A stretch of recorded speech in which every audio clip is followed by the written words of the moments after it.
it is Crystal with Pineapple Papers, and I kind of have a little twofer today. So I am up on the blog for Cut to You, so this is my design team project, but it is May, so it's May I Scraplift You. So what more of a perfect person to scraplift than your boss? So I am scraplifting Gwen, and you can check her out on the Cut to You Instagram. I will have that linked down below. And I love that she has these florals surrounding her photo. And I thought it would be fun to not use the exact cut file. So I went and I found this frame trio, and it has kind of those florals surrounding where your photos go. And I was like, this is perfect. I'm gonna use this and then do a white background with a border. So that's exactly what I'm going to do. So I cut it out and I backed all of the flowers with papers from the Paige Evans Splendid collection. And then it actually has a title on here for me. So I decided to go ahead and to ink that with some Distress Oxide and Peacock Feathers. And I'm trying to do a little bit of a ombre look. So I am really adding more ink to the top part of that. And then you can see here, I am going to use this polka dot actually as my white background. And then I am going to mat it on that blue floral paper. So I'm just going to trim this down. I trim it down 1 inch on each side, on 2 of the sides. And that's how I get that perfect border. And then I'm going to put my cut file in the center of the page, just like Gwen did. And I was trying to decide which way I wanted it.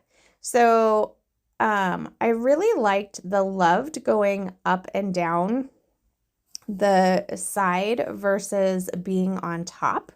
So I have 3 photos from our catamaran ride, and there's one of my son, one of my daughter, and then one of my husband, son, and goddaughter.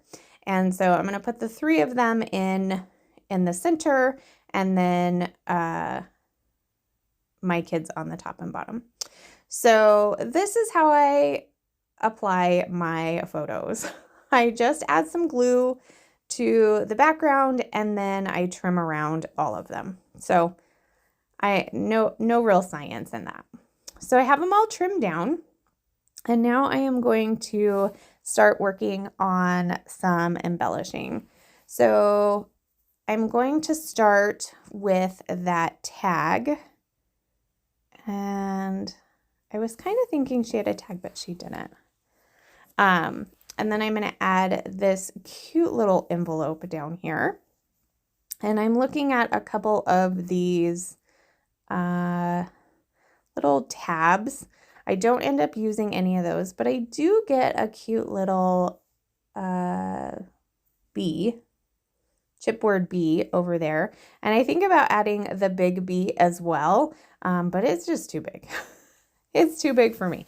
I try the bird. Nope, too big. So I don't get any of the insects on there, which, that's okay. But I was going to read you what those tiny words were, but now I have to find the layout. I thought it was sitting right here in my pile of layouts that need to be voiced over for the month, and I could tell you exactly what they said, but it seems to have just walked itself off somewhere. So if you need to know what they say, let me know, and I will find it for you, because I'm sure as soon as the voiceover is done, I will find this layout. That seems to be how it happens, right? I will also I'll figure out the cut file that Gwen used in her layout, and I will link that one down below as well. So if you like the one I did, you can scraplift me. If you like the one Gwen did, then you can do that one as well. So she has the most gorgeous floral cut files. I mean, that girl can definitely do a floral. They are just absolutely stunning. So I do enjoy them quite a bit. And I love when they have the frames in them already for my photo to just fit right through. It's almost like it's done. So here is a close-up of my layout. If you have any questions, please leave them down below. Head over and get your hands on some of these wonderful cut files. Make sure you check out the description box below. There will be links to the cut files as well as the playlist for everybody who is playing along with May I Scraplift You. And remember to wear your crown. Bye.